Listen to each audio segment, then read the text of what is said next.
Pernah nggak sih pengen banget bikin aplikasi web modern, tapi pas mau mulai, bingung harus dari mana?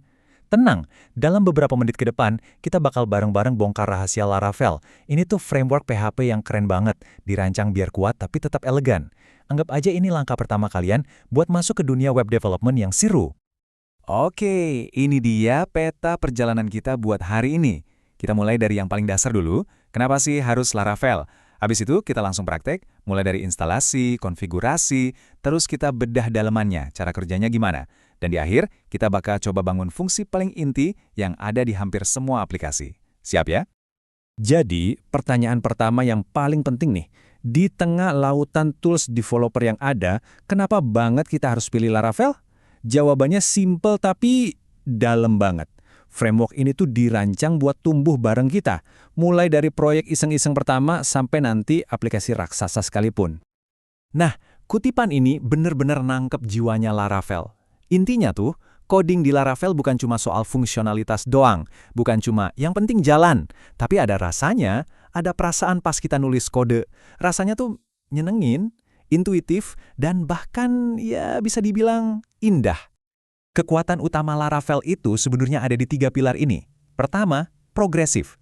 Artinya, kita bisa mulai dari yang simpel-simpel dulu, nggak langsung dihajar sama yang rumit. Kedua, scalable. Ini artinya aplikasi yang kita bangun siap buat jadi besar, buat nanganin trafik gila-gilaan. Dan yang terakhir, dan ini mungkin yang paling penting, komunitas. Kita tuh nggak bakal belajar sendirian. Ada ribuan developer di seluruh dunia yang siap bantu kalau kita mentok. Oke, cukup ya teorinya.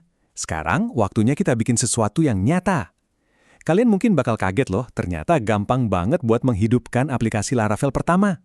Yuk langsung aja kita lihat gimana caranya. Sebelum mulai kita siapin dulu perkakasnya. Anggap aja ini isi kotak peralatan wajib buat developer web modern.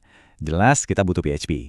Terus ada Composer, ini kayak manajer buat semua paket atau library yang kita butuhin. Sama terakhir, Node dan NPM. Ini buat ngurusin aset-aset front-end kita. Nah, kalau semua peralatannya udah siap, disinilah sulapnya dimulai. Cuma dengan satu perintah simpel ini, boom! Laravel secara ajaib langsung ngebangunin seluruh kerangka aplikasi buat kita. Bukan cuma halaman kosong loh, tapi aplikasi yang beneran udah berfungsi dan siap kita kembangin lebih lanjut. Oke, kalau perintah yang tadi itu ibaratnya kita lagi membangun mobilnya, nah perintah yang ini tuh buat nyalain mesinnya. Perintah ini bakal ngejalanin server pengembangan lokal, jadi aplikasi kita siap buat diakses. Dan inilah dia hasilnya. Cuma dengan beberapa perintah tadi, sekarang kita udah punya aplikasi web yang beneran nyata, hidup dan berfungsi langsung di browser kita. Ini nih momen aha pertama yang rasanya puas banget. Oke, aplikasi kita udah nyala nih, keren kan? Tapi sebelum kita melangkah lebih jauh, kita perlu banget ngobrolin soal fondasinya. Ini bukan cuma soal fungsionalitas, tapi ada yang jauh lebih krusial, yaitu keamanan. Yuk kita kenalan dulu sama file.env.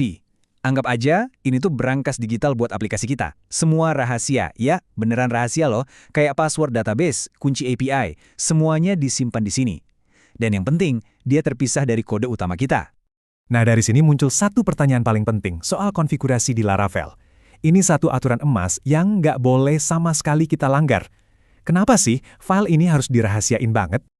Jawabannya cuma satu kata. Keamanan. Titik. Gini deh, nge-share file.env kita, misalnya nggak sengaja ke-upload ke Git publik, itu sama aja kayak kita ngasih kunci rumah, kunci mobil, sama PIN ATM kita ke semua orang di jalan. Risikonya gede banget. Oke, sekarang fondasi kita udah aman. Mari kita naik level. Kita bakal bedah gimana sih cara Laravel berpikir.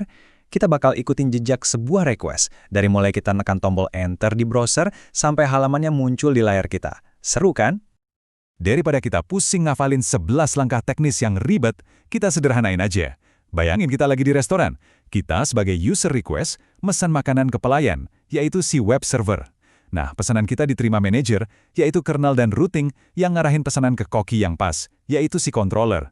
Si koki ini ngambil bahan-bahan dari gudang atau model dan database, terus dia masak dan tata cantik di atas piring, yaitu view. Terakhir, makanannya diantarin balik ke meja kita sebagai HTTP response. Gampang kan bayanginnya? Nah, setelah kita paham di mana alur kerja di dapur Laravel, sekarang kita fokus ke resep dasarnya. Ini adalah blok-blok bangunan paling fundamental di hampir semua aplikasi yang butuh data. Namanya operasi CRUD. CRUD itu singkatan yang wajib banget diketahui semua developer. Ini adalah 4 operasi dasar buat ngelola data. C untuk create atau bikin data baru, R untuk read buat baca atau nampilin data, U untuk update buat ngubah data yang udah ada, dan D untuk delete buat ngehapus data. Simple. Dan disinilah kita bisa lihat salah satu keanggungan Laravel. Coba perhatiin deh, gimana konsep abstrak CRUD tadi dipetakan ke nama-nama fungsi yang logis dan gampang banget diingat di dalam controllernya. Buat create, kita pakai store. Buat read, ada index dan show. Buat update, ya update. Dan buat delete, pakainya destroy. Intuitif banget kan? Jadi kesimpulannya gimana? Keempat komponen arsitektur yang tadi kita bahas, ingat kan? Ada routes buat ngatur URL, controller yang jadi otaknya, model yang ngobrol sama database, dan view yang jadi tampilannya. Nah, keempatnya ini kerja bareng, mulus banget buat ngejalanin setiap operasi CRUD tadi. Jadi coba kita rekap sedikit. Sekarang di tangan kita udah ada 2 hal penting. Pertama, kita punya petanya, yaitu arsitektur Laravel. Kedua, kita punya balok-balok Legonya, yaitu operasi CRUD yang jadi dasar semuanya. Dengan bekal ini, kita sampai di akhir sesi kita. Tapi ini sebenarnya bukan akhir loh, ini justru awal yang baru. Pertanyaannya sekarang udah bukan lagi gimana caranya, tapi berubah jadi mau bikin apa? Kalian sekarang udah tahu dasarnya. Jadi pertanyaannya buat kalian, apa yang bakal kalian bangun?